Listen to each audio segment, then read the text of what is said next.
Coming to you live from my apartment, it's Rob Has a Podcast. And now, here's the guy, the original El Douchebago, Rob Sesternino. Hello, everybody, and welcome back to our live recap tonight on the night before another Big Brother eviction here on August 17th, 2016. Got a great show because we've got a fantastic guest here with us, a huge Big Brother fan. Of course, you know him from YouTube and the Psychobabble podcast that he hosts with Tyler Oakley, and, of course, the Amazing Race 28 Social Media Mogul Edition. Please welcome Korey Kuhl. Korey, how are you? Good. How are you? I'm good. Better than Paulie. I'm doing better than Paulie tonight. I think we all are this week. Yeah. Again, rocked by some of the scandals going on in the world of the Zingbot. I had no idea. I was I had endorsed the Zingbot, but now I'm thinking about redacting my endorsement from the Zingbot campaign. It's a tough spot to be in. Yeah, it certainly is. Yes. Of course, joining us too. Yes, in this election cycle. And then to talk about everything going on in the Big Brother house and in the live feeds, of course, Alex Kidwell. Alex, how are you? Doing good, Rob. You know, I touched on it a little bit on the Happy Hour podcast I did with Jordan on Monday, but, I need a politician who's got a stable home life. And, last I checked, Zingbot had a wife and a kid, and now here he is. He's hooking up with robotic interns. He's, like, fraudulent emails. He's plagiarizing speeches. Like, not my president, man. Yeah, the Zingbot has really been on a ride from, it was sort of like, I believe Big Brother 12 was the first time we saw him where he came to be, he fell in love, he had a kid, and then he was sort of like down and out, got divorced, was on Zinder. Now here he is running for office. He's like the Anthony Weiner of Zing politics. He's dropping F-bombs, too. I mean, he's really gone off the rail. Yeah, he's all over the place, Zingbot. So hopefully he can get his life back on track. And good luck in the Zingbot election. All right, so we'll talk about the Zingbot and much, much more. Hashtag RHAP to get your comments into the show. And then also on our YouTube channel at robisawebsite.com/YouTube. All right, Korey, first off, great to have you here to talk about this. I know from Twitter what a big Brother fan you are, even from The Amazing Race when you were talking about how much you love Big Brother. What is it that appeals to you about Big Brother? I mean, honestly, it's just been a show that, all three of the big three CBS reality shows I've always watched growing up. It was just like a family thing for us. And, summers are the best because nothing else is on TV and you can dedicate an entire week to just watching Big Brother. I don't know what's not to like, Rob. Yeah, wow, and I'm just taking a look at your Twitter right now that maybe you might even be psychic where 1 week ago today you said, you tweeted you had a dream that you were the HOH and you put up Paulie and Korey up on the block, which is exactly what happened this week. Yeah. I'm a witch doctor, and I've actually possessed Victor from. We're in LA, so it wasn't that hard. Yes. But yeah. You are the Melisandre to his Jon Snow. Exactly. Jon Snow. Yes. So all right. So Victor did what he came out to do and put up Paulie and Korey up on the block, and then really we had a Paulie in sort of like the 5 stages of grief where he really went through all of them tonight between the anger, the bargaining, the acceptance ultimately by the end, whatever the other ones are, I'm sure we're along the way. Did you feel bad for Paulie by the end of the night, Korey? I certainly did not. I've read a lot on Twitter just about people comparing his game to past players in previous seasons and all that. And they're saying even some of the great players like Dan Giesling and Derek were never as cocky as Paulie was 2 weeks ago. Mm-hmm. And I completely agree with it. It's a long way to fall, I guess, when you think that highly of yourself. Yeah. Alex, did you feel like he got off easy on the edit from how he was from the point that they had the nominations until the veto ceremony? Maybe a little bit. Kudos to the show, though. They didn't shy away on Sunday from kind of airing the real meat of kind of the idiotic comments he was making that really helped sink his game, and really emphasized, that great point Michelle makes, where it's like, I didn't blow up your game, you blew up your game. And I think that's something that Paulie has taken a long time to really appreciate and recognize. Yeah, to me, just the ultimate irony in Paulie is that he even talked about tonight. He's like, I said, I'm going to play this game, and I'm going to be unemotional about it. I'm bred to play this game. That when you're a born-bred competitor, champion, a game, you put your passion behind that. Yeah. And this is the same guy back when Tiffany was up on the block, where he was just going to go out of his way to throw her off her game right before the competition. I decided to rattle her. I'm going to rattle her. And then the rattler became the rattled by the end of this episode tonight. I remember Tiffany was somebody who, a big argument of why she had to go coming from Paulie was that she's an emotional player. You can't play with these emotional players. Yeah. So Paulie ultimately, that he got to, he was very, that he had a hard time getting to the understanding of what happened. We saw him really trying to change the minds of the people that did it. Korey, what did you think of Paulie's pitches to his bros about why did they do this to him? I mean, the thing I was wondering most was his relationship with Korey was just blowing my mind, because everything they've shown us on TV is that it's P and P, and PP. I mean even that clip of Paulie confessing to Bridget that Korey was his number one. I mean, they just don't ever show Korey unless it's in the context of his relationship to Nicole. So I was actually kind of shocked that he had this bromance with Korey and that they're crying in the bathroom together. And but I mean, I'm glad Victor did what he did, and I think all of them should have just looked him in the eye and said, you were literally crazy a week ago for berating Miley, and shit happens. Yeah. Alex, did you feel like that was the one true person for Paulie ultimately, that it was Korey? Yeah, I think the fact that he's breaking down like he is in the DR shows it. And I think it really is, it's the opposite of what he thinks he's. It's one of those moments where you're so emotional that you reveal that everyone made the right move by doing this. I mean, he says that, by being this emotional, he proves to Paul that, Paul was right to be suspicious of his relationship with Korey. He proves to a lot of people that the right move is to put him up on the block next to Korey when he says stuff like, I don't even know if I can compete against this guy. Well, that's why you do it, man. That's why the game is cruel. And you should know this because you've been playing it all summer and doing this to other people. Yeah. Did you like the way that Victor handled his HOH, Korey? Has Victor become a favorite for you? It's so tough. I mean, I have a hard time with Victor. I'm happy he did what he did, but it's just he's saying all this about, yes, Paulie nominated him and backdoored him, and he was the reason Victor went home the first time, but it's 2 weeks ago you were HOH, and you should have done this 2 weeks ago.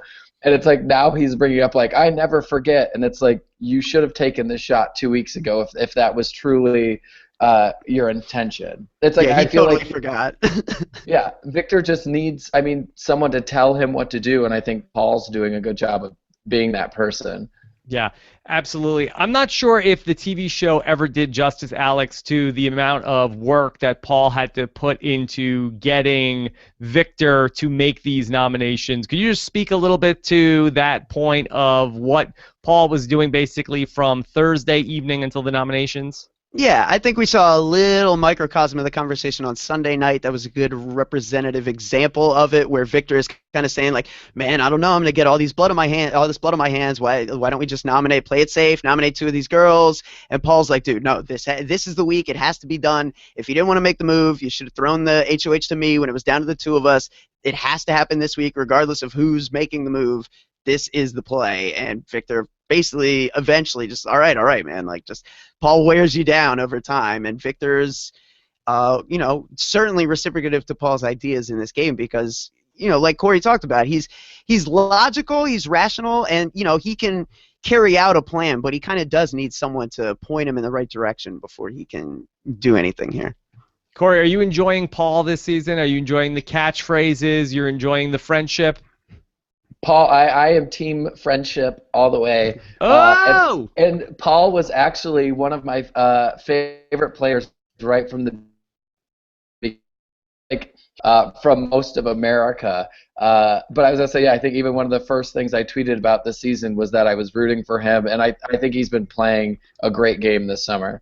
Yeah, he's definitely been a lot of fun. I really like that moment with the Zingbot tonight, and we can get to all of the zings where the Zingbot told him, new catchphrase, "Shut the f up," which was very, Yeah. very fun. Before we get to Zingbot stuff, I do want to talk through a little bit of that big moment that we had tonight where Paulie was getting into it with Big Meech and everybody around the table, where he said, "I recognize this plan. This is my plan, and they're using it against me." But for Michelle, she sat there up on the block 2 times on Thursday night. And while, yes, Paulie did try to get Big Meech out the first time around, she sat there the second time. She called Paulie out. She called Nicole out, and they voted out Bridget. And I know that doesn't necessarily change a lot of things, but don't you think that this week is going a little bit better for Paulie if they keep Bridget in the house instead of Big Meech? Yeah, absolutely. I was kind of shocked watching it all go down too. But I mean, I think they just looked at Bridget as the more level-headed, strong competitor. I mean, I don't think either of those girls between Bridget and Big Meech have dominated in any competitions. I think they each have 1 win apiece at that point when they're sitting on the block. But I was shocked that they ended up keeping Big Meech in the game. Yeah, I tweeted this out earlier tonight. I feel like that Big Meech is going to have one hell of a YouTube highlight reel at the end of this season. That overall, over 95 days, I don't know if her game has been great, but she's had a couple of really shining moments here in these last couple of weeks between telling people off and a bunch of the stuff from the live feeds with Paulie. And tonight she just had a really great episode. Yeah, she's hashtag vomit crybaby. I mean, how can you not she root owned for it. that? Yeah. I think she's done a good job for Big Meech. Really coming into her own. Alex, anything to say about the evolution of Big Meech?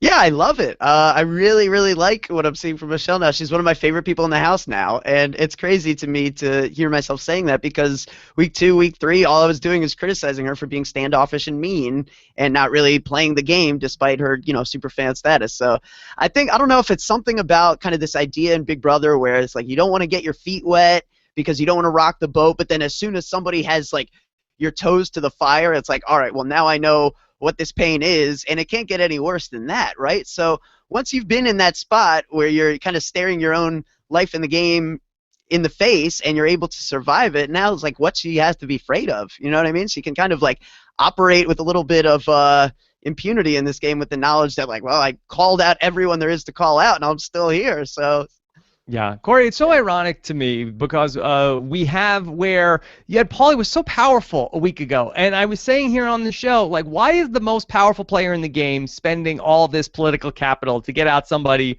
who is one of the 3 least important people in the house? Yet there he was, and now here's that same person just completely mocking him on the way out the door. I mean, Big Brother, there is a catharsis there in watching this show that I don't think you get from a lot of other things on TV. Yeah, I mean, I feel like Big Meech was a little invisible until she won the OTEV veto. And it's like then suddenly she has a nickname and we're hearing how the other contestants are reacting to her. And it's like, once they started actually showing her playing the game, I mean, with the crying and the vomiting all put aside, I have been a fan of hers just because she is kind of real with what she says. I mean, how many girls would be on that show and say, listen, I was jealous of Bridget because she's buddy-buddy with Frank? I mean, no other woman on this show in any season would admit that that's why they don't like another girl in the house. So, I mean, I've always kind of been Team Michelle and given her some props, and I'm glad she's going to keep telling it like it is. Yeah, she's owned it. She's owned it that was not necessarily something you want to come out with. The reason why I was mean to another person for 2 months was because I wanted to be friends with the returning player, but she kind of owned it. And even like when Paulie tried to say, you should hear what Michelle was saying about you. She was the worst. It's like, but she's fine now. Who cares what she said? So she's really come into her own. So good job for Big Meech. So Korey, do you have somebody that you're pulling for in this season? It would definitely be Paul. Like I said, he was one of my favorites from the beginning, and I've just kind of been glad he's doing as well as he has been. Can he win? I think he could. It's like I was a couple of weeks ago when Paulie was kind of dominating everything, and everyone was very on this PMP train. I thought, well, if Paulie wants to sit next to Paul at the end, I didn't think Paulie would been able to beat Paul in the end. But that's why it's so interesting to now hear that Paulie's true ride or die bromance was Korey, because I mean I think Paulie could have easily beaten Korey in a final two situation. So Alex, the Paulie and the Korey of it all, I mean, was that just sort of pushed together because that was the only person that didn't stab him in the back in Paulie's mind? Was that sort of like exaggerated with the relationship with him and Korey about how I would never turn it on you, I was playing the loyalty game? I think it's legit. I think that really was, he was really trying to diversify. We even see tonight he talks about, like, I thought we were the detonators, and, like, he really did try to recreate Derek and Cody's game to a T. I mean, every step of the way he tried to kind of recreate Season 16. And, yeah, one thing he did was he tried to have multiple Victorias and multiple Codys, and I think that became a problem when some of these people were a little more aware than Victoria or a little less willing to go to the end and finish in second than Cody. You have people who start to compare notes, and, yeah, he's got this Five Guys Alliance, the executives, but Paul was under the impression that Team PP superseded that, and then he compares notes with James and comes to find out that Paulie's final three with James and Korey seems very, very legit. So, yeah, that should have been a huge red flag to Paul, and he was right to, if not completely jump ship at that moment, certainly distance himself from Paulie at that point, because Paulie really was playing. I mean, he was doing what he accused Frank of doing for so long beforehand, and then Davon, and he filled that role, and he got caught again, just like they did. Correct. I love that moment where they were all having that argument around the table where he was talking about how I just thought it would be like the detonators and we could have it like Big Brother 16. And Michelle was like, Paulie, you'll never be Derek or Cody. Like that had to kill him. That was the best quote. Michelle, you'll never be Cody or Derek. Yeah, you won't even be your brother, which is like, to be Cody is like what? I don't know. That one got him too, man. He didn't have a good comeback ready for that. Well, type thing. Look, nobody could trust you anyway, so like whatever.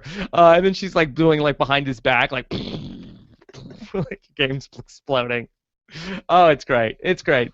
So fun to see a meltdown like that in Big Brother. Korey, did you think that this would happen 2 weeks ago? Do you think there's any chance that Paulie was going to self-destruct like this? Listen, I was very anti, like, let's have these 5 dude bros be the final 5. I was like, if the ship's turning this way, I'm jumping ship. Like, I don't need to see 5 guys in the final. That to me is just so boring. I hate when it gets predictable, and I'm glad that this has happened. I mean, like I said, I was apparently dreaming about it, and it came true. So I'm very happy of what's haping now. You just have to wish hard enough. That's the key. Yes. Can you see into the future for next week? Yeah, I hope. I'm just putting it out there. I'm interested to see who wins this next America's Care package. I'm interested to see if Paulie's got this one-way or return round-trip ticket sitting in his back pocket. Yeah, that's a good point. Okay, so let's set the stage here for what's going on. So tomorrow night we have the round-trip ticket, which is very much in play for one more week. It is possible that Paulie could open up the round-trip ticket and then get voted out and come right back into the house, a la Johnny Mac like last season. We also have this Friday night show, and so we don't know exactly what's going on there, but some more information came to light, Alex, that apparently it's going to be a Ziggy Marley concert. Are we sure it's not Zingy Marley that the Zingbot will be performing? Yeah, Rob. It's a real concert they got going on down there. I don't know why it ties in, but it does. Does Ziggy Marley? I'm going to sound like such an uninformed person, but what else is new? Does Ziggy Marley have his own songs, or does he just do like Bob Marley songs, like Frank Sinatra Jr. just like sang a bunch of Frank Sinatra songs? He's definitely put out his own albums, but like people go to Ziggy Marley concerts and they're not like, let me hear your hits from Dragonfly. They're like Three Little Birds. You know what I mean? Yeah, Come on. they want him to do a lot of covers. What is the connection here, Korey? Why are we having a reggae concert in the middle of Big Brother 18? This is the first I've heard this. I'm sitting here and like, kidding me or not?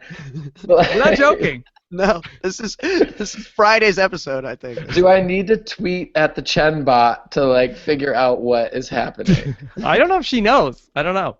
But yeah, so there's going to be a Ziggy Marley concert. Now, I remember back in Big Brother 3, I was way into this at this point, when Sheryl Crow came into the backyard and performed I'm Gonna Soak Up the Sun. I was way into that. That was exciting.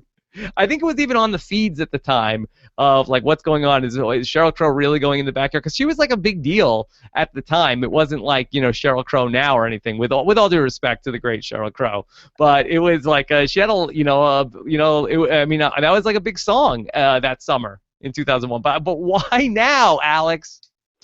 Well, there's a lot of, the speculation is starting to run rampant online. There's a lot of tinfoil hat theories running around. Redemption song? Yeah, well, some people think, right, that Friday's, block of time was slated for the possible battle back, and people think maybe that if Paulie has the round-trip ticket, that, this concert now would fill that chunk of time. Feeds went down on Monday, and this concert happened, and apparently there's, some elements that were, I don't know if we really want to get into it until we get into spoilers, but, it's So the concert already happened? Yeah, it's already gone down. And it wasn't on the feeds, right? No, feeds went down for it, and that's why I think this is weird. It's like, well, Friday night's episode will have Paulie in it because we're going to be watching a concert he was present for. So it becomes, will it be like, James in the diary room like, man, 72 hours ago was crazy. Let me tell you, and do that thing, or will they just? It's a lot of confusion right now. Yeah, I would much rather watch them just eat Outback Steakhouse again on Friday night than have to watch a Ziggy Marley concert. I mean, how much is it going to be more concert than Big Brother? I think there's like some element. I think it was set up as like a county fair, so there's like carnival games that may or may not impact the game. It's like the end of Greece. They haven't really been able to talk about it too much. So like, yeah, I have no idea what it's gonna be. Friday's episode is this huge question mark as far as I'm concerned. So Korey, are you interested just for the curiosity of the State Fair Friday night Ziggy Marley concert on CBS? Well, I always enjoy a good train wreck, Rob. So you should know that about me. You're really excited. Yeah. So, yeah, we'll see what they're going to do. I mean, it's not just like a special part of the Sunday night show, because they're always looking for filler, I feel like, in the Sunday night show, because they don't have that competition anymore. So that's why they're dragging out all these HOH competitions. It really seems crazy that they're going to add this extra hour of Big Brother just for Ziggy Marley. And the fair is hosted by Mr. Spectacular, lest we bury the lead here.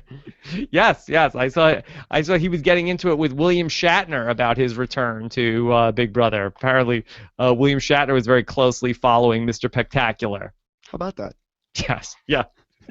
Big Brother just really got very absurd at some point. All right, so hypothetically speaking, let's just talk about, Korey, if you had a dream that it was going to be Paulie staying in the house sometime on Thursday, do you see any room where he could repair his reputation and get back into a person who's a viable player to win the game? I mean, I don't know if there's any chance that he can repair his reputation, especially if he's coming back when America gets to pick a co-HOH. I mean, worst case scenario is he wins HOH, America votes for someone else like Paul or Big Meech, and either Korey or Nicole goes home is what I would predict.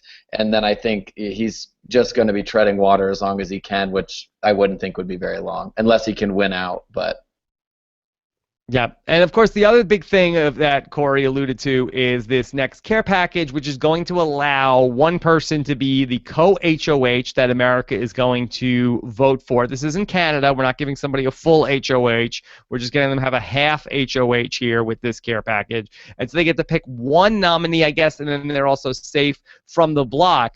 Alex, I've seen a lot of people talking about how Big Brother fans should vote for Korey to get the care package for some reason, and I'm failing to follow the logic of why Big Brother fans should be voting for Korey to win the care package and not Korey Kuhl. Yeah, well, our buddy That'd Taryn. be fine with me. Our buddy Taryn is one of these people, and I refer to him as Team Watch the World Burn. He just, he's anti-establishment. He wants to see power structures shake up, and now that there's a new established power structure, he wants that to be turned over too, even if it's people that we like in power right now.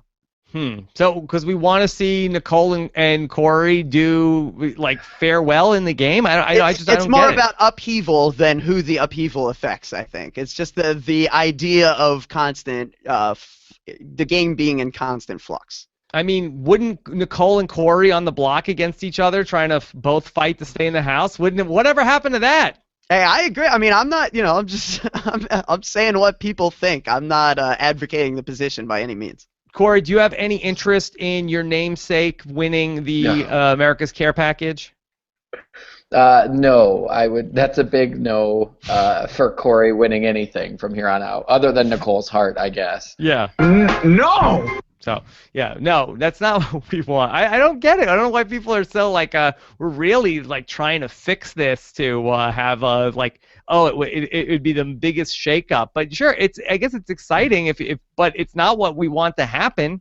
Well, it's like you go that long without the power being flipped on its head in the Big Brother house, and then it happens, and it's a little bit like your first hit of crack, Rob, where it's like, I need more. Give me more. I mean, sure, we haven't had that much upheaval, and this was sort of like a big world-changing move that was made this week. But I'm fine with sort of like playing this out for another week or so, where I don't know if we need to see Nicole and Korey then get back up on, like, have a real resistance to what's going on with the five, and again, who's going to get voted out in that scenario, Alex? Yeah, are we going to lose somebody that we like? It depends on who you like, I suppose. But yeah, odds are good, right? I mean, if you're somebody that was happy about the power shifting against Paulie, then his little core is him and Korey and Nicole. So. Right. Like, if Nicole and Korey stay in the house for another week besides after this one, and then who's going to go out? Big Meech? I mean, why do I want to watch the show take Big Meech out instead of Korey? Yeah, I mean, just, something different. I don't know. Stop making me defend a position I don't agree with. Korey, people just want too much excitement. I guess so. It's too much. All right, let's get into talking about the Zingbot. Of course, we all look forward to the Zingbot coming through. Are you a big Zingbot fan, Korey? Zingbot's okay with me. I feel like is he overrated? Whoever writes the lines for Zingbot is the same person who feeds them the awful lines that they say in the diary room from time to time. I mean, it was interesting because I feel like this is the first season in a while where we got to see them zing everybody. I feel like they usually don't show one or two people get zinged, but we also knew that Victor was good. Like, if Victor's winning this veto, no one's going to discuss strategy about possibly using it. So they had to fill an hour worth of TV, and I'm happy they chose to do that by showing all the zings. Yeah, but there were certainly some zings that were stronger than others. Well, let's go through them. Let's grade the zings from the Zingbot this year. Okay. I'm ready. The first one was Korey. And I don't want to do the whole Zingbot voice because the show will be an extra hour long if I talk as slow as the Zingbot. So, Korey, what do you call the man who sweeps Nicole off her feet? Hayden, which that was a good one. It was more of a sick burn on Nicole than Korey, but we'll take it. Right. Well, the burn on Korey is that, like, we got nothing on you, dude. You've been in this house for weeks and weeks, and all we've got is a burn on Nicole. Yeah. Like they could have easily went after his faux hawk, which I think is like 10 years behind in the hairstyle fashions. But I mean, you're right. There's not a whole lot to read Korey for. So yeah, not much to go on with him. So they opened up with a shot at Nicole. Victor, that I was trying to think of the perfect word to describe you. It's best said in Spanish, tu el douchebag, which I was really surprised the Zingbot went there with douchebag. Yeah, I don't think that's proper Spanish either, but I could be mistaken. Korey, did it surprise you that it feels like it went a little bit on the nose with the Zingbot there? yeah, I mean that one definitely wasn't one of the strongest zings I've ever heard, and then I didn't need the like cut to from the DR saying I'm gonna El Winnow the veto and Yeah, you're El Stupid, I think he called him too. So yeah. I don't know. I'll give that one a C-, I think, for Victor. James, you love to scare people in the house. The people that you scared the most are Natalie's parents. It's pretty good. Maybe I take it back. Maybe they needed to leave 2 or 3 out of the episode. No, but then we'd be curious what they said. So I think that was a good one. I'll give that one a B. It's probably a true one also. I think sometimes they really stretch. I think that Natalie's parents are really like, hey, what is going on here with this guy? Like, they can't be thrilled. Natalie maybe going into some, where's she going to go move to Texas and go live with James? Yeah, I mean, I think it's probably a solid B-, upgraded to a B when you think about how they're going to dwell on this for the next few weeks. Do your parents really hate me, you think? Or like, so that compounds. I think it makes it a little better. Yeah. Then, Paulie, anyone that says you're less attractive, less smart, lesser version of Cody is correct. Your poor man's Cody. Again, a little on the nose, but I think Paulie needed to hear it. I've had this argument with friends, especially right when he came into the house, but it was mostly just comparing looks at that point. Mm-hmm. Who's the better looking, Cali Fury? I actually think that Paulie is the better looking of the two, but I mean, he definitely. My brother Cody. He definitely starts to lose points once he starts speaking. So.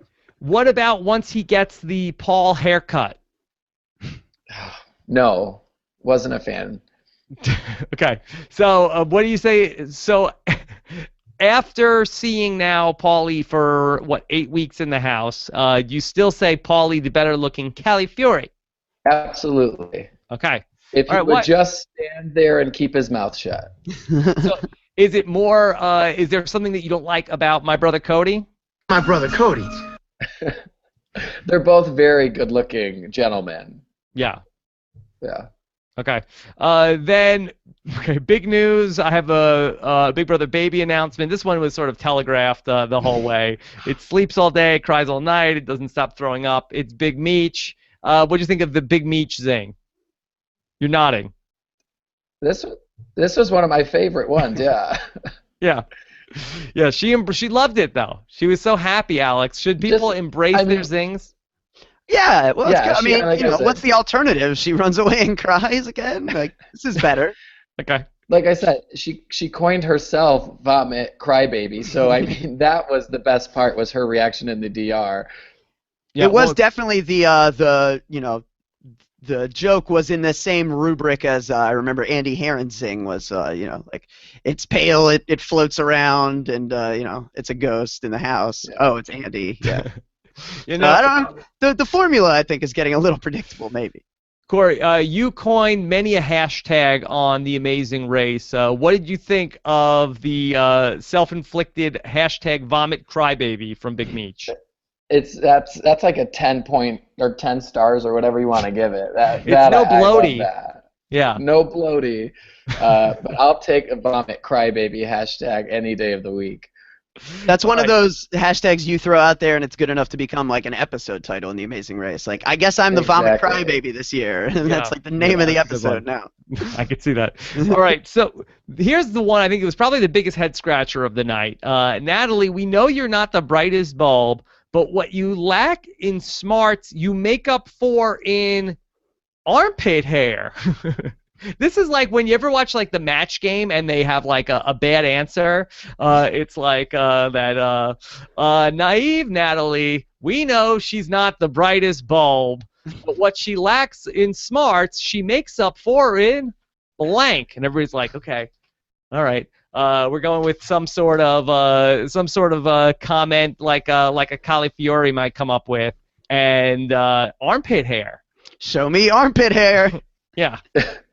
Number one answer No on match. the board. Who knew? Yeah, No Alec matches. Baldwin is besides himself at the point you write in armpit hair on this question.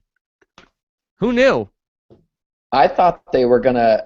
I mean, have you seen the clip? Somebody posted it from one of the feeds of her putting on deodorant. Because she's definitely like OCD with putting on deodorant, but they've yet to show it on the actual show. So, I mean, apparently she's got an armpit thing going on any way you look at it. Okay. But Alex, I feel bad for Natalie. And also, it's a little ridiculous that the show is going to make Paulie a villain on Sunday night for body shaming her, and then Zingbot's going to be like coming in and doing the same thing. armpit shaming? That's not even a thing. So, I mean, she can't help the hair she grows there, Rob. Well, hold on, She doesn't have a Brazilian wax available this summer. yeah. So, her fault. does Natalie have some sort of OCD about armpits, Alex? Is this a reported story this season? It's not like a major thing, but it is, like Korey said, I think it is something she's conscious of. I think she gets waxes quite frequently when she's not in the Big Brother house, and that's not something you can do here. So she's left to her own devices, and she's doing the best she can. Give her a break. I will tweet out the like 30-second clip of her putting on deodorant, and she's like goes under each arm 30 times. Mm-hmm. It's a good 30-second clip. Nice cakey layer. Yeah. All right. Well, it's hot.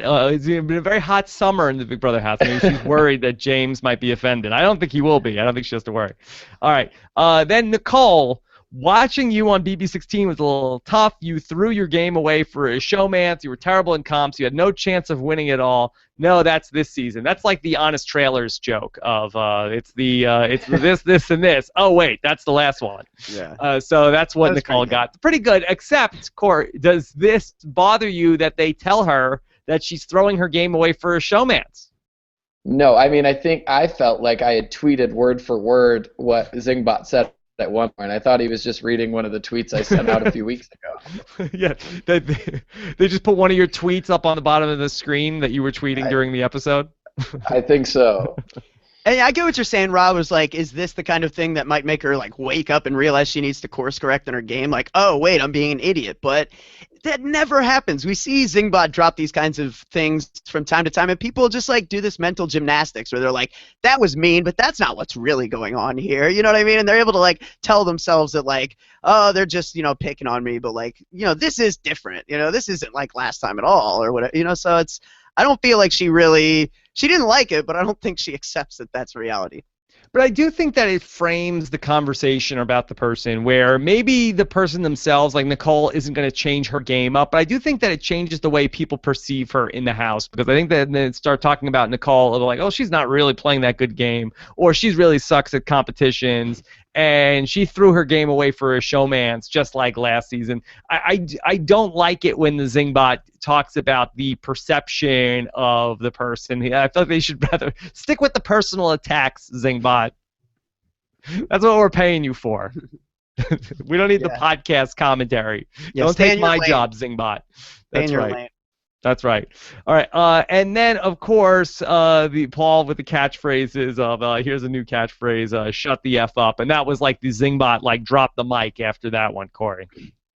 Yeah, that one was the best one. I was waiting, and I mean, there's so much you can work with Paul. I mean, he's been really fun to watch this summer, so I was hoping he would get a good zing, and I think that was the best one of the night.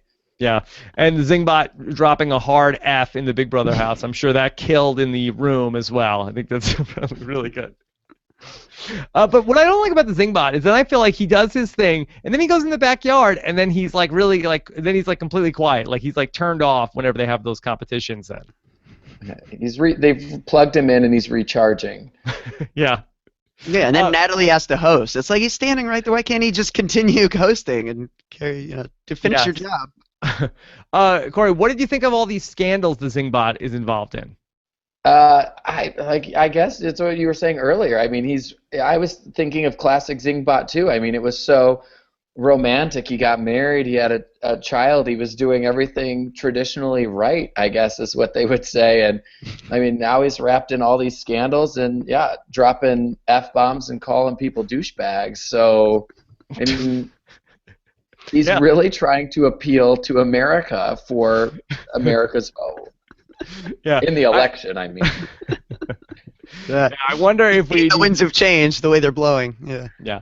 It might have been fun if we got to see Zingbot's like a political opponent also, and they could have some sort of a debate. Yeah. Yeah. But then again, you know, politics, I feel like in this Twitter universe, I feel like that how well you zing, I feel like is an important part of the job. Maybe not so much like 20 years ago. I don't know how much like Ronald Reagan was, you know, working on his zings. But now I feel like if you want to be a politician, you need like a team of comedy writers like working on your like things to post on Twitter. Increasingly relevant. Yeah, absolutely. Zingbot is very topical these days. So the Zingbot, yeah, that he got caught with an intern. He was deleting zings from a private Zing server. He was embezzling zings. He was copying other people's zings. So really, one scandal after the next for the Zingbot. Yeah, like this guy was. We were celebrating his son's first birthday, and it was like this really sweet, wholesome moment. Like. You know, that little robot is probably in a dark room crying somewhere right now, like, where's Daddy? Yeah. No, the Zingbot's sort of like a reality star, where it was sort of like he came up and he was like sort of like just this guy that we were rooting for, and then the fame went to his head, and it's like this horrible, like, true Hollywood story at this point. Where's Zingbot? That's amazing. Yeah. All right. So in terms of the prizes, we talked about some of the costumes. The $5,000 that James took instead of the veto. Korey, do you have any issue with James keeping the $5,000 and not taking the veto away from Paulie? No, I mean, I honestly, I feel like James probably threw it when it was down to the two of them, because if you're a fan of the show, you know that fifth prize is either a vacation or some sort of money or something good. And when it's down to two people in your alliance, yeah, let Victor be the bad guy. Let Victor win the veto. I would have done the same thing. Yeah, they're hitting like all 30s and high 20s, and then that final round was what, like, oh, you beat me 8-3, good game, buddy. Like, if I'm Paulie there, I'm just like, damn it. Yeah. I like that Natalie was like, congratulations, James, on winning the $5,000, and by that I mean congratulations me on winning the $5,000. Great job. So we'll see how that ultimately ties in with the James and Natalie of it all. I love when someone's hosting, like just in general, I love when someone's given the role of hosting the Big Brother competition, and it's like you have a script, but they just decide to break it anyway and just kind of throw in their own things. Yeah. Alex, one of the things I had read on Twitter tonight that I was tweeted, I don't have the person who sent it to me, that Natalie was sort of throwing off Paulie and Korey when they were going. She was doing like the equivalent of like, hey, batter, to throw them off before they did their tosses in the veto competition. Yeah, well, the shoe's on the other foot now. It's like, you know, Paul. It's funny because Paulie is really like the guy that brought this idea to the dance. You know what I mean? It's like, I'm gonna rattle somebody and I'm gonna try to do things to like throw you off your game and stuff. And I mean, he kind of recognized it a little bit tonight. Although it's funny he chose that conversation, because that conversation was like he chose to try to have a game conversation in the kitchen where everyone's there. So bad form, not a good idea. Yeah. But yeah, I mean, this is what happens, man. You know, the chickens come home to roost at some point. Can't imagine that he was too happy with Natalie after that. Typical Jersey girl that trying to throw me off my own game. So, Korey, now we have this punishment that Paulie has to do. Bake apple pies the rest of the summer. Where do you rank this in terms of the great costumes and punishments that Big Brother has come up with over the years? I mean, I'm a fan of anything that if they're going to make them carry it on for the rest of the year. I always wonder, I mean, obviously the first few days they're doing it every like hour on the hour. Or at least that's the perception they show us on TV. But it's like I feel like even the producers for like later down the road, like, oh, we can probably make a pie right now if we want. I'm a fan of it. I also like the scene of him just crying in the kitchen making the pies. I mean, that was pretty great. Waving I his got little big flag. pies for the rest of the summer whenever I hear Zingbot's anthem. I gotta bake pies. Alex, I know you guys talked about this on the live feed show. Paulie did say on the episode tonight, like, I'm not gonna do it. But then we did see him baking the pie. So how much did he coaxing did it take to get him to start baking the pies? A decent amount of coaxing, Rob. You know, they're expert coaxers in the diary room. They really know how to take someone who's, you know, cashed in all their chips and is really over it and turn them into someone who's willing to do stupid things for them. It's pretty amazing when you really think about it, because Paulie is he's got no reason to want to play ball right now, but they got him on board eventually. What do they do with the pies after they get made? Does anybody have to eat the pies? Well, the idea is for people to eat the pies. People really haven't been eating the pies, though, and I think it's, for the most part, I think it has been bothering Paulie a little bit. I even saw a moment the other day, it was like, Paul's like, dude, I'll take a bite just 'cause friendship. I'm like, well, that's sad, man. We're getting to that point. Does Can't be very anybody good. want a slice of this pie? I've been working, slaving on this hot stove all day, and nobody wants to try the pie. Clearly, the worst part by far is like having to cut the fresh apples. Like that takes forever. What a nightmare! Like, Does he have to peel them also? I think you're supposed to. He's not doing that. I don't think he's gonna follow all like, you know, I don't think Gordon Ramsay would approve of like all the steps he's taking right now. Like, what are you gonna do? I know this is a live feed thing, but why? And then why did he have no pants on when he was making the pies the other day? Corey, did you see any of these screenshots? Did those cross your radar? I mean, I might have stumbled across Paulie making pies. I mean, I wasn't searching for it, but I might have stumbled across it. Yeah. Doesn't this seem like a Board of Health violation, Alex? You want any part of that pie? Yes, that's exactly why people aren't eating the pie. Yeah, That has to do with it that if a man makes you an apple pie with no pants on, that the last time somebody tried this, it was Jason Biggs in 1999. Yeah. Yeah, you didn't want seconds of that. No, or thirds, or American Pie, Miracle Mile, or whatever it was. But, you know, as good as that was, you know, him deciding to make a bare-assed pie, arguably better was Paul being forced to frisk the bare-assed baker. Yeah, okay. All right, so let's start to head into some of these questions from you guys that we have here tonight. And why don't we start with Benjamin Beckwith, who says, can Natalie be the first player since Dr. Will to win the game without an HOV or an HOH or a POV? I combined them into the carpool lane. All right. We haven't talked a lot about Natalie's game. Corey, do you think that Natalie can go the distance here? It's so tough. I mean, honestly, it would depend. I do think she can win. It's just going to be who she's sitting next to. I don't think she can beat James if it's the two of them in the final two, and I hope she realizes that. Because at this point, I would be okay with Natalie winning. I think of the three girls left in the game, she's probably playing the best game of the three of them.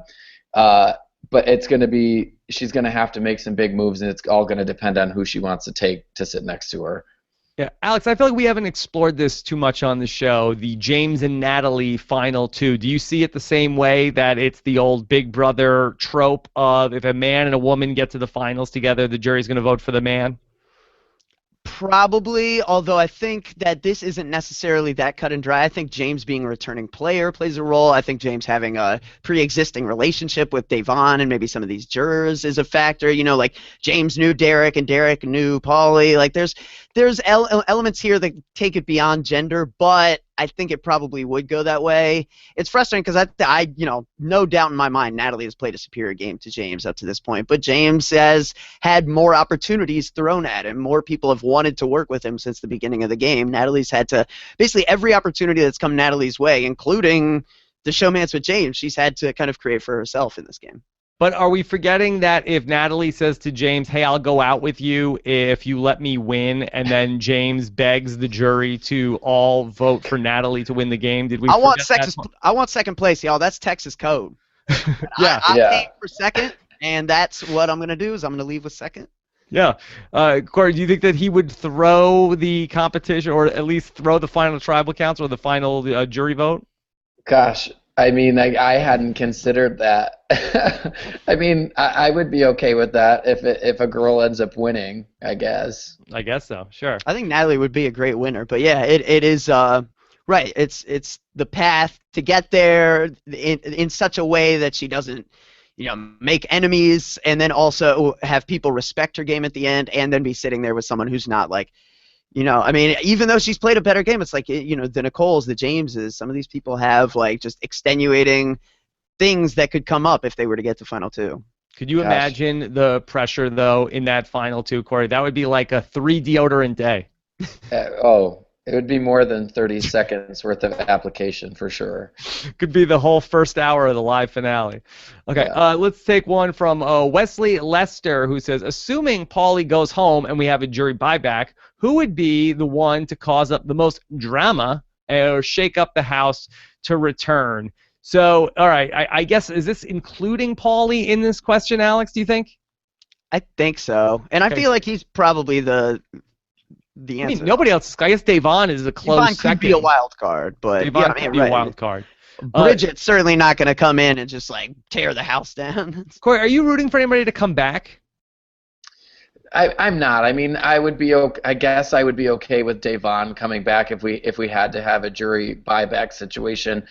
It's tough because I wasn't a big fan of the Battle of the Block because of the advantage that the fourth and the fifth place person had. I mean, even though, yes, Victor was the one who won it, it's just like Tiffany only had to win once and suddenly she's back in. And I don't ever want someone who's immediately sent home to be the person to come right back in. That's not exciting for me. Yeah, I'm trying to think through of the best case scenario here if there was somebody to come back. I feel like Paulie coming back is just going to be more of the same. Zakiya coming back does not seem interesting. Bridget coming back, I don't know, might be fun for like a day, but I don't really know what we're getting. But I do think that Davon coming back would be interesting because what does Davon have? It's just like, here's this complete wild card that really doesn't have a lot of loyalty other than maybe to Big Meech in the entire house. It's almost like she's like a person from another season to just drop in there. That might be fun, right, Alex? Yeah, I mean, it really is because, right, that was like such a different game a few weeks ago when Davon was playing it. This is like it almost is a different season. Everything has changed. People who didn't seem to have any interest in playing the game and who I had written off for dead a couple weeks ago are now seemingly front runners. So, yeah, it's funny how that can work in the game. Yeah. Korey, who do you think has more connections in this game, Davon or Ziggy Marley? I'm really hoping Ziggy Marley wins the buyback Friday. I mean, I really think he'll mix it up. Yeah, it could be good. All right, he'll be jamming. All right, Not Kevin says, how legit is Paulie's playbook? Is the rattle strategy anywhere near practical? Okay, Korey, do you like the rattle strategy? Did you employ it ever on The Amazing Race? It's funny because I was watching that and I was trying to compare it to when we were on the race, and in one situation when we were in Bali, when we were all carrying coconuts and chickens and we were running across this little bridge, Tyler and I were for sure shaking the bridge as hard as we could when we were passing other teams. Yeah. So, I mean, I can't blame him for using that as his last-ditch effort. I mean, he's got very few moves he can make at this moment. So I admire him for at least fighting a little bit and not pulling like an Audrey and just laying in the have-not room in a hoodie with glasses and a hat. Right. He didn't go full blanket this week. All right. This is from Jeffrey Taliaferro. How should Paul have responded when Paulie asked him if he would take him off the block if he won the veto? Should he have said yes and continued to throw the comp? So there was that moment early in the episode where Paulie asked Paul, so if you win the veto, will you take me down? And Paul was like, yeah, I gotta see. And it was not a great. It was like just really terrible. I felt kind of bad where Paul was just like doing the thing where he was like trying to make it seem like he was just trying to like change the narrative onto like that Paulie screwed him over first, and that's why that he betrayed him. But how do you think that Paul should have answered that question, Korey? I mean, it's tough. I think he did it the best way that he could. I mean, it's a tough situation, and I think they both know where the other stands at this point in the game. I was really kind of impressed with the way when Paul and James and Natalie and Meech were all in the room saying, "Let's go rattle Paulie," and then Paul kind of instigated it in the kitchen there. I mean, I think that was a great move. He didn't really confront Paulie or called him out. He kind of went on himself and said, "I'm mad at you because of this." And it was such a well-played way of getting that conversation to be brought up and letting other people chime in. I mean, it was a little awkward for Paul because he didn't know what to say in that veto situation. But, I mean, I wouldn't have told Paulie straight up, like, "I'm going to save you," either. At that point, I think they both just knew what was happening. Yeah, the other really great moment with that was when then Paulie got house guest choice, and he said, "Meech, you gonna save me?" And she's like, "No." Really great. All right, this is from Kieran Caspian. Why is Paulie more broken up about Korey being on the block than Nicole? Yeah, or about when Zakiya was on the block either. So he was very upset about this. That not just that he was up on the block, but they put his boy up on the block too. Korey, very sad. Yeah, I'm just, like I said, I'm just so surprised that this bromance is that real enough to like cry about in the bathroom and like hugging each other. It's just I would have never expected that. And I was trying to remember like episode 1 or 2 which guy that Korey was saying was really good looking. I'm like, is that how it all started? Was it Paulie he thought was the really good looking guy, or was it Victor? Alex, do you remember? I feel like it was probably Paulie, but Korey's made a few of these comments all season, really, that are just kind of like, where, it's like Victor or Paulie, or it's just like, oh, he's got a nice ass. You're just like, okay, Victor, okay, Korey, all right. All right. And like Nicole will be like talking to him about like relationships and stuff, and he'll just be like, nice ass, bro. Like, it's kind of, it's always very funny, but it's. All right, let's do one more and then get into the spoilers. This is from Michael GM. It says, who has the best odds of winning the co-HOH, Paul or Big Meech? Korey, can you call this? What's the will of the people right now?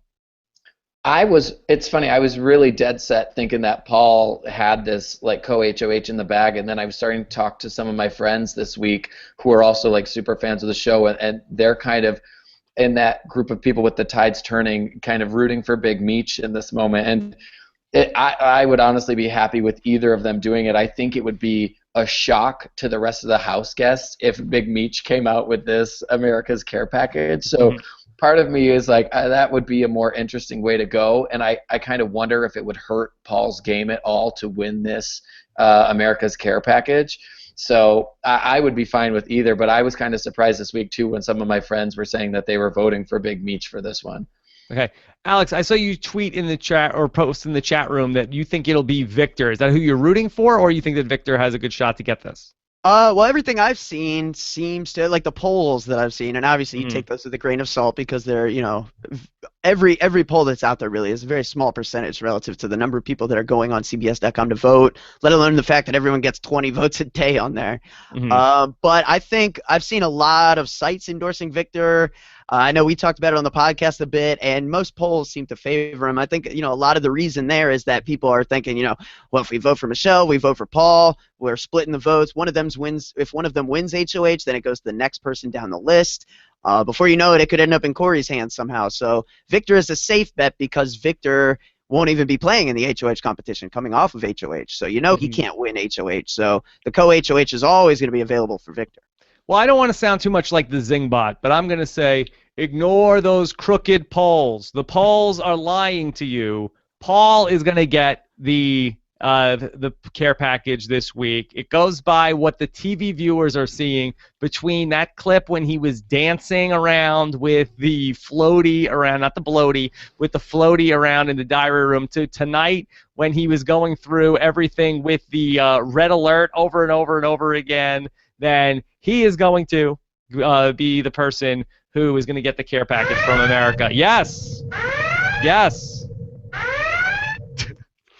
Pat him down. He's getting the care package. Checkpoint 1 is clear. Yes. We're clear. We're clear. We're clear. Okay. Let's. Okay. Actually, I want to do the live feeds. Okay. So we're going to jump into talking about the live feeds and a little bit. What do we have, Alex? Not too much to report, right?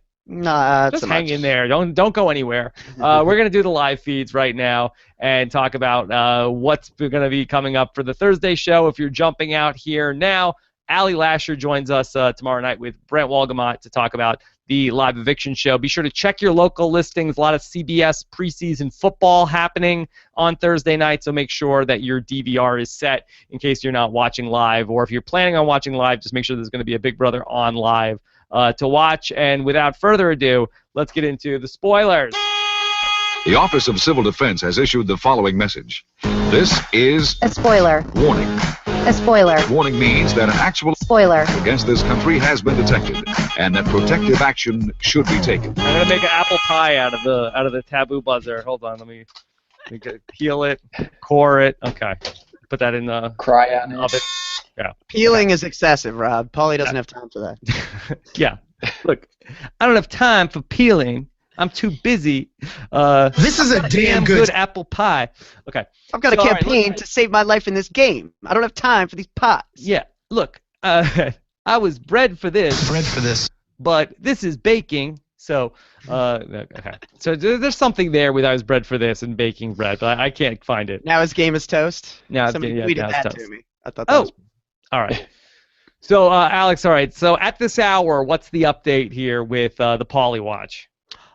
Pretty much Paulie is depending on the possibility of the round trip ticket, which he seems like potentially to think there's a real shot. I did notice that's the last message we get in tonight's episode was Paulie saying unless I've got the round trip ticket, and Paulie's been very down, and then this morning he left the DR thinking that he got a hint that they were telling him that he has the ticket. So people have been going nuts just on the speculation of it alone. I don't know that there's anything there, but that seems to be his best bet to have a life in this game. Yeah, a lot of people are thinking that maybe it's the case. We had this past week on Twitter. My brother Cody tweeted August 13th. Paulie has the round trip ticket, no doubt, not even a doubt. Corey. Yeah, I was reading too, just the whole does Paulie have it, and the kind of speculation there with the way that they do lockdowns and everything. And I was talking to some friends, and I'm like, I would treat my round trip ticket like my fanny pack on The Amazing Race. The second I had that thing, yeah, any lockdowns, anything. Yeah, it's interesting because you might have it or you might not have it. I don't know necessarily if you felt like production was going to help you or not. Yeah. So we don't know. We don't know what's happening. I've also seen some people suggest that what everyone else should do is open their envelope. All get together and basically pull the void Paulie's ticket by proxy. It's if we all open our envelopes and his is no good either. But really, that would be that's the Willie Hance. We're gonna rebel against the game. It doesn't. Well, no, but wouldn't that be a great idea, Alex? If everybody else who wasn't Paulie got together and said, "Let's all open our ticket tonight." The ticket expires. We know the ticket expires. There's no penalty for opening the ticket other than our tickets are voided. If they open it and Paul is like, "Oh, round trip ticket, your boy, friendship, not pissed," at least then they know he's not coming back and they could do whatever. Yeah. Got it, can't use it, never cared. Over it, didn't care, it's over, you're a D-hay. So he's got a million of them. But yeah, I think that, or would production just go ate poop over this? Right, yeah, fish come up and they're just shut it down. You never know what goes down when they go to the fish tank, but yeah. For all they know, they send big scary guys in there to intimidate them. We don't know what happens. Yeah, we don't know what happens. Yeah, Paul has that idea. Cut to All right, Bronte, so tell me if you would rather go back into the house and then have America hate you, and then you could go ahead for like 10 hours of Jeff, and then we'll see. But Paul's like, bad idea, over it. Yeah. Come All back to right. him. I never thought that was something we should do. All right, so let's take a look at the vote count for tomorrow night, Alex. So we have, this is still 7 people or 8 people in the House? 8. This is 8. All right, so there'll be 5 votes. And so are the votes going to be unanimous against Paulie? Seems like it, yep. Okay. Seems that way. Although, of all people, Nicole said, well, if you just want a sympathy vote, let me know.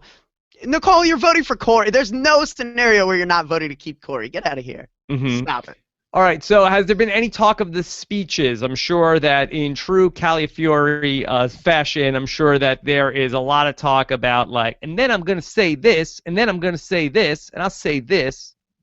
I think his hope is still, before it comes to speech, I think he's hoping to, maybe get together some kind of, last-minute House meeting or really try to rally something. He's thinking there might be a shot that a couple of people are entertaining the idea of voting for him. Really, I think they're just placating him. Paul, for one.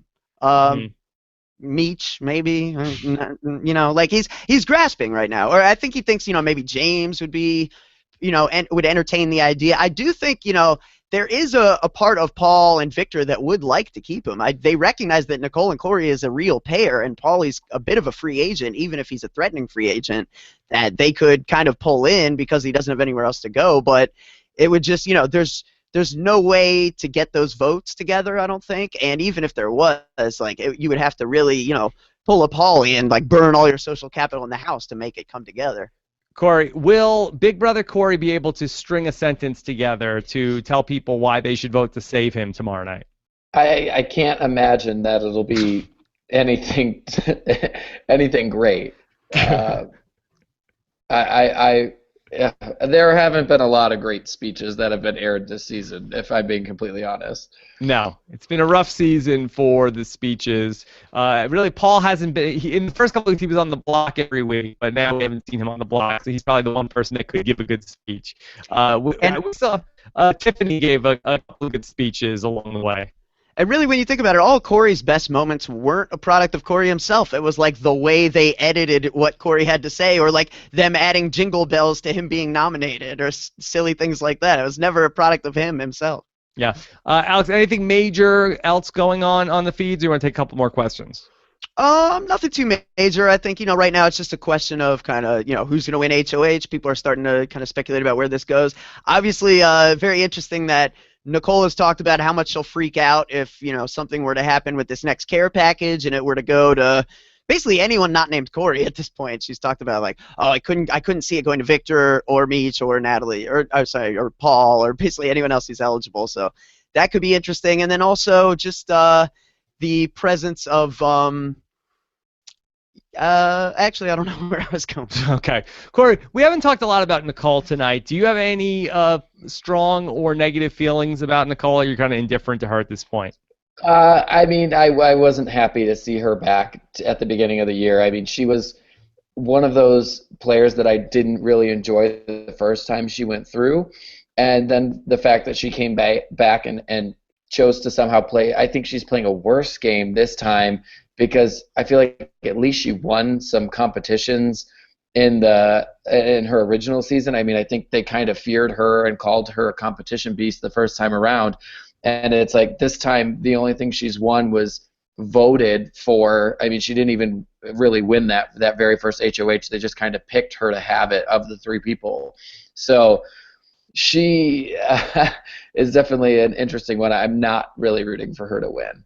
No, I think you're absolutely right. I think an interesting thing about her game in BB16 that is why people supported her was yeah, maybe she wasn't the best player then, and maybe she did kind of, throw away, a bit of her game or a bit of her social relationships that might have told her what was going on or clued her in when she spent so much time with Hayden. But at least in BB16, when she became abundantly aware that the fix was in and that she was in trouble, she tried to play and she tried to act.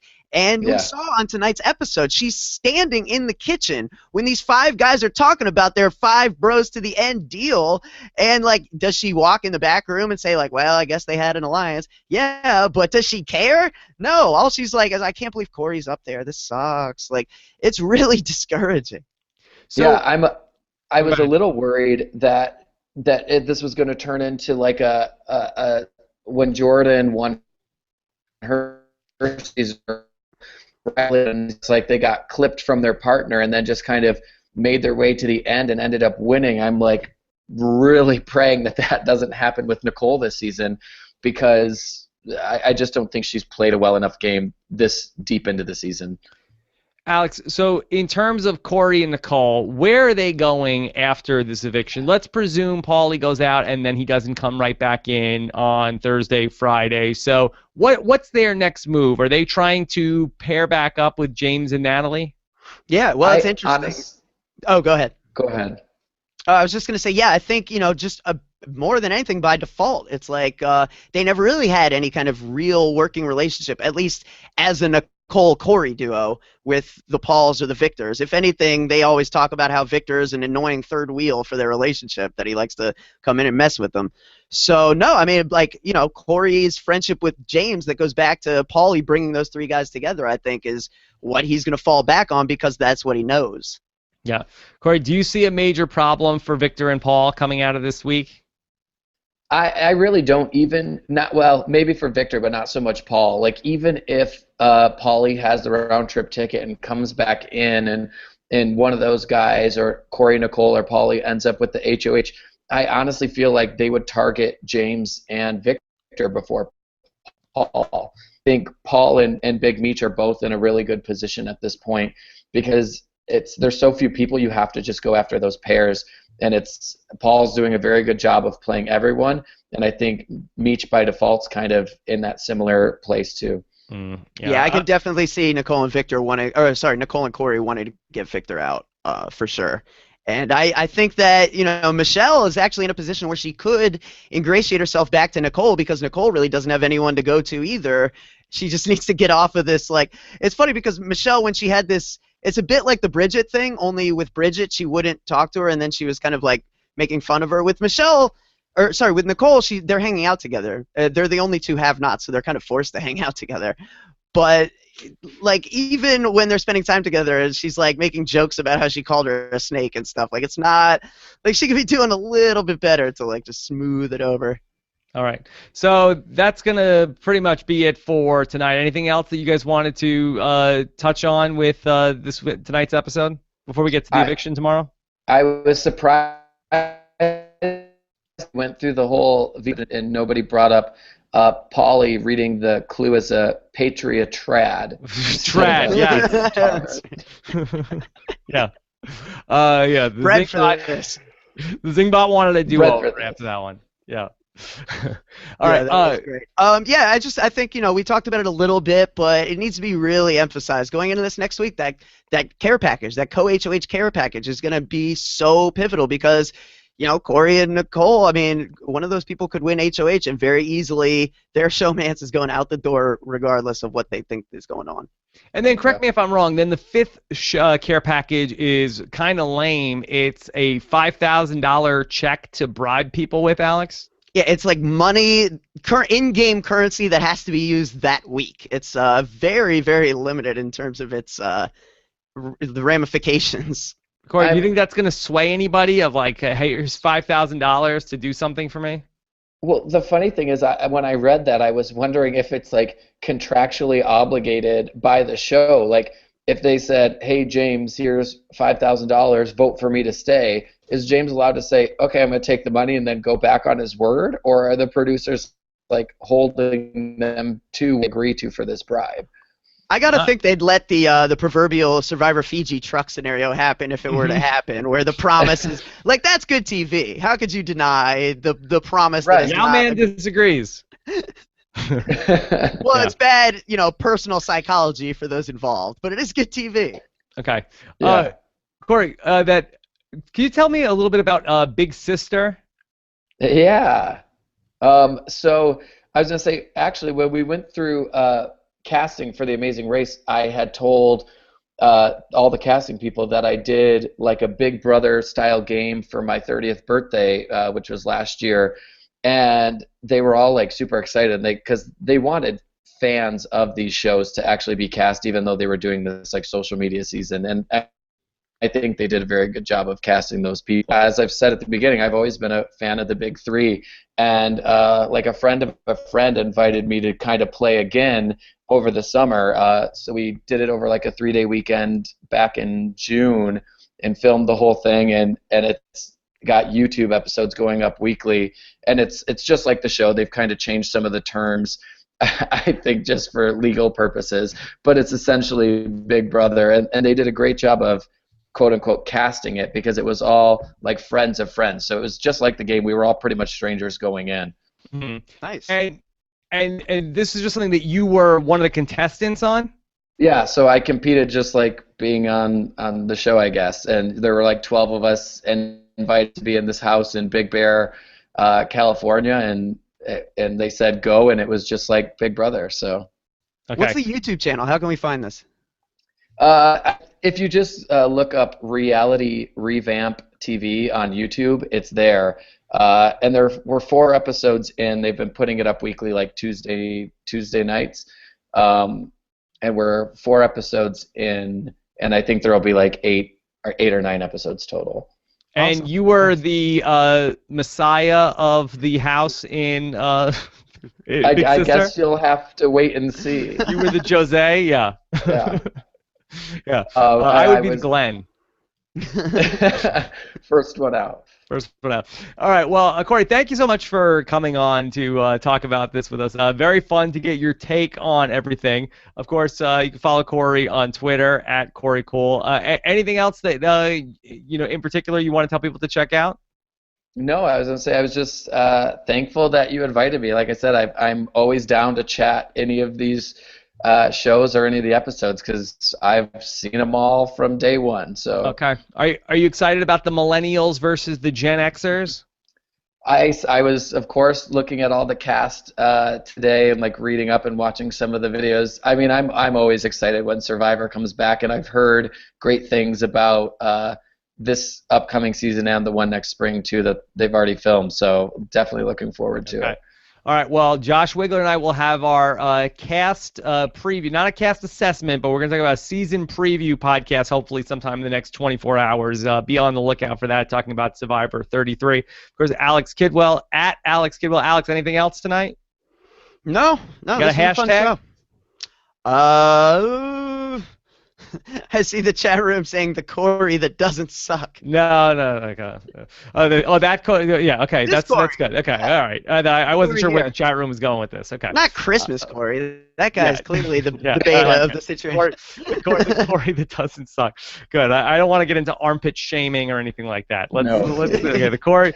For the Korey that doesn't suck, thank you guys so much for watching. Of course, Ali Lasher is going to join us tomorrow night to talk about this all with Brent Walgamont live after the eviction at 10:15 p.m. Eastern Time. Check your local listings and make sure Big Brother is on before you sit down on the couch and get ready to watch it. Otherwise, we'll be live on Thursday. And you know what? We're going to do a show on Friday night, too. We'll cover the Ziggy Marley concert here on the podcast as well to talk about what a disaster that might be. So look for that Friday night. Have a good one, everybody. Take care.